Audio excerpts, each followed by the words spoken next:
Okay, you already know Ghostface has had enough when he subs out the knife for a shotgun. This Ghostface definitely does not give a damn.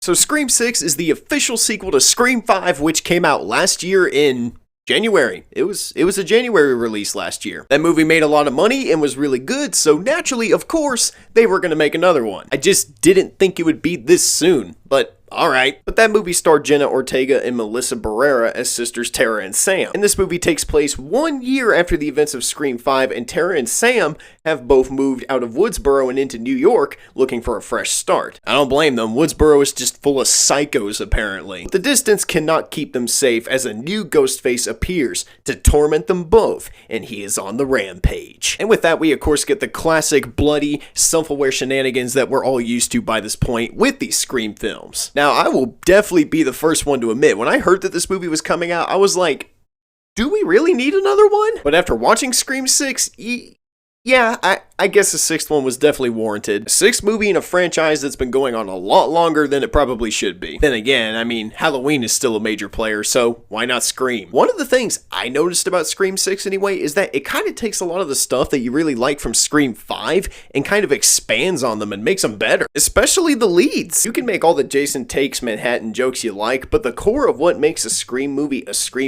is still very prevalent here. Still have that overbearing sense of tension and anxiety when watching Scream 6, like you can't trust anyone. You also get the sense that this Ghostface is a lot more smarter and cunning than some of the others that have come before, which adds an even new layer of tension and kind of makes him a little more scarier to a degree. And I liked Jenna Ortega and Melissa Barrera in Scream 5, but here, I felt like they had a lot more to do. Scream 5 was like, well, here's your two new leads. Deal with them, I guess. Just never felt any kind of personal connection to any of them in Scream 5. As opposed to in Scream 6, I felt like they had more genuine character moments and things about them that got me behind them as characters. Jenna Ortega is really building a name for herself with stuff like Wednesday and X, and I mean even these Scream movies. I feel like Tara Carpenter is definitely one of her more iconic roles. Even Melissa Barrera tore up the scenery by the end. So much so that I'll even say, I think she's the best character in the movie. Whether you agree with me or not, I felt like she had the best character progression out of anybody. As for everybody else, meat for the grinder all day, every day. Now, this movie is still creepy and adrenaline fueled, and the deaths that do occur are pretty damn brutal. The convenience store sequence is nail biting as hell. It just had me like,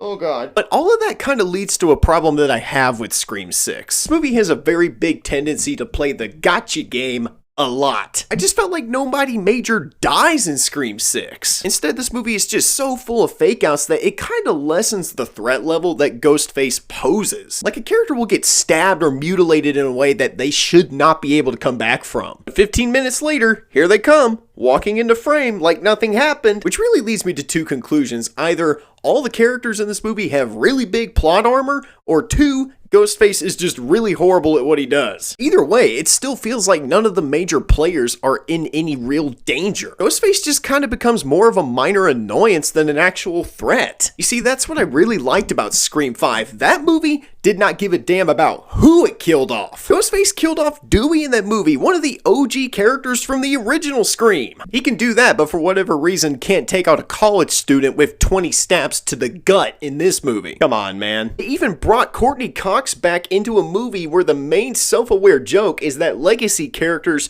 just come back to get killed off, to make way for new and younger characters. And in a movie like this, you would pretty much think that Gale is gonna get it.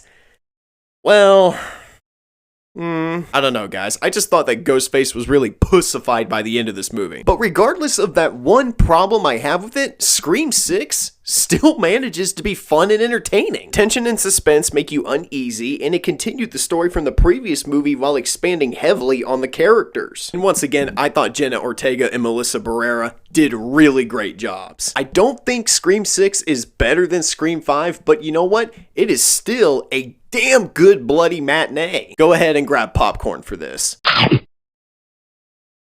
You know, it's funny. I saw this movie and Creed 3 back to back on the same day. And when I went to go get food for Scream 6, I ended up accidentally ordering 2 large buckets of popcorn. And I looked like an absolute jackass just walking back to the movie theater, trying to get into my seat. Like, it was ridiculous. So I ended up giving one of those buckets away to a group of kids. I guess they didn't have money for snacks, but they got some free popcorn out of it, and I didn't look like a huge jackass in the end.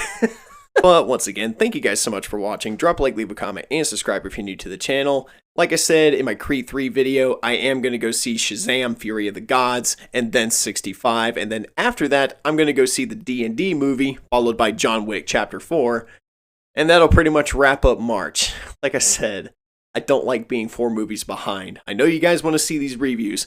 I'm trying. Just bear with me. Please, just don't unsubscribe. Don't think about hitting that unsubscribe button. Just hang in there. Please. Please, I'm begging you. But like I said, thank you guys so much for watching. Drop a like, leave a comment, and subscribe if you're new to the channel. And as always, I'm the Unbiased Movie Nerd, saying peace, and I'll see you guys in the next review. Peace out, everybody.